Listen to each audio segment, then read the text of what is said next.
Welcome back, friends. Hope you're having a good week and perhaps involved in a bit of shoveling, unless you have somebody to do that for you, or you live in a place where the shoveling is not required of you. Either way, hope you're staying warm, and I hope you're able to live into this festive season, which for us means not just caroling and drinking hot chocolate, though those are certainly fun parts of this season, but it's also about sitting in some of the discomfort and the darkness, which is of course what Advent is all about. We're still in preparation mode.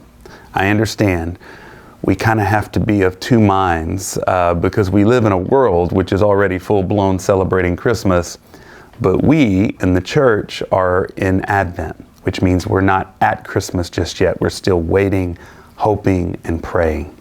So hopefully we're able to balance that out, and I'm sure it's not a perfect 50-50 split, but I hope you're finding some time to just sit and be with this season, wherever you may be in that season.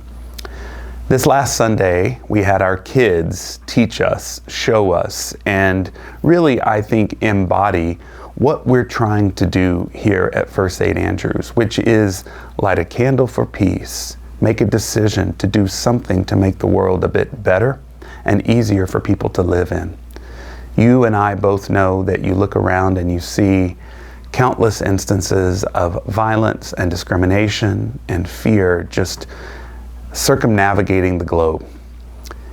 And perhaps it's overwhelming. I wouldn't blame somebody if they didn't feel that what they could do made much of a difference, because I understand that feeling very well.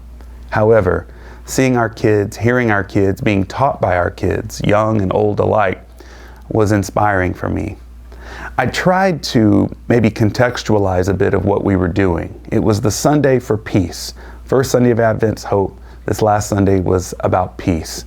And I tried to contextualize that by referencing the passage in our lectionary where John the Baptizer comes, speaks, calls to us, speaks to us about repenting, turning from your ways which have gotten you into a mess and perhaps moving in a different way. And in my reflection, what I tried to name was two different understandings of this turning. The word in Hebrew is shuv, and that most likely would have been used by John the Baptizer. Shuv means returning, as in going back to where you began.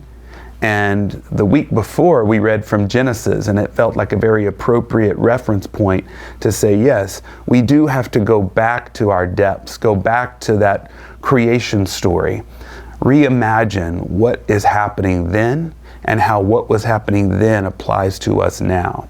So rediscovering Tehom, becoming Tehomophilic, leaning into those depths. But turning can also mean moving in an entirely different direction. And there, I thought it was appropriate that our first reading was Abraham and Sarah, who had to turn from their life, from their family in some ways, and had to move in a direction that was entirely new to them. In fact, they were told they were going to a new place, not to return. They were not going back to where they were from. And so that kind of turning is important in this season as well.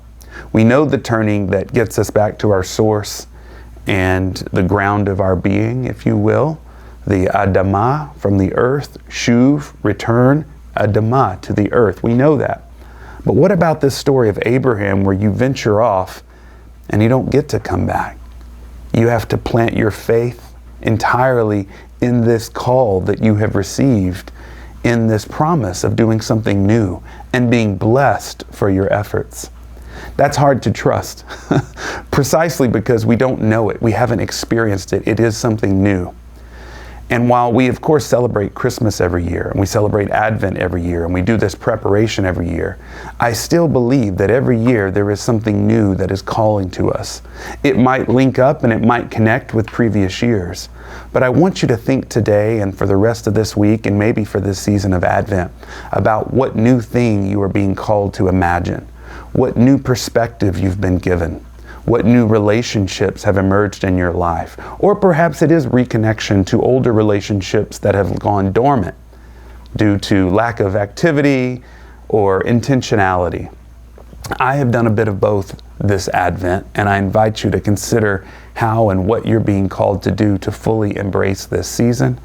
So, in closing, I wish you a warm week. Perhaps that means being indoors. I wish you safe travels wherever you may go, and I look forward to seeing you on Sunday for Advent 3 and our Lessons and Carols service. See you next time.